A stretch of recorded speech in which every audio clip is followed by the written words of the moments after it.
Kamano bende nyakoro gi wadhi nyime kama Sarah Wairimu Cohen manen jaod jaohala Tob Cohen ogengne kar twech mar joma mine malang'ata nyaka tarik 29 dweni kama doho biro ng'adone bura kaponi nyal biro timne pim mar yango ka en gi tuo mar dang'ni mar paro kata oyo.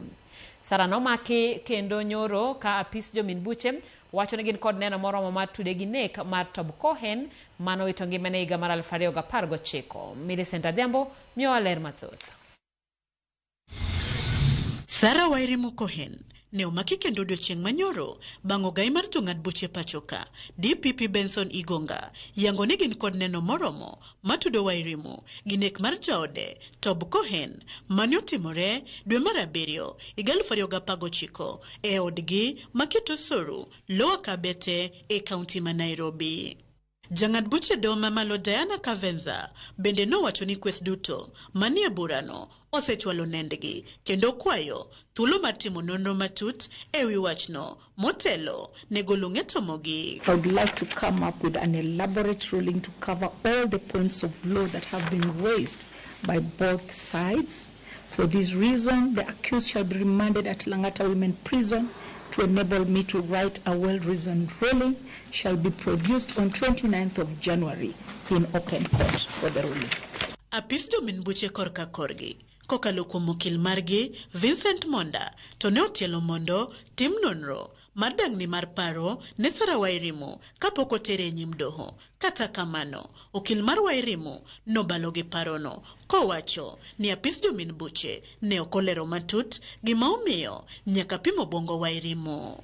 In the circumstances, Your Honor will be requesting that the court do direct that the suspect undergoes mental assessment, and upon receipt of that report, we can then proceed to take plea. It is even double jeopardy to say that the accused again be taken through the rigors of another mental assessment.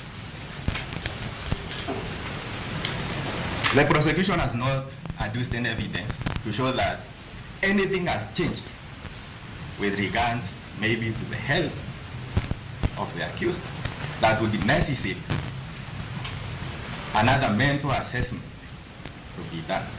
Done udogo ng'ado mondo achich Sarah Wairimu Cohen medigeng ne odang'ech nyaka tarik 29 dweni ma ibiro chwale kendo e nyim doho mondo ng'adne bura ka winjore timne pim mar obwongo mar yango ka en gi tuo dang'ni mar paro. Sarah Wairimu Cohen ne omaki e telo mokwongo e 2019 bang' kane oyudi ringre Tob Cohen e dag pi kod minyaga mar odgi mayudore Kitisuru, Nairobi.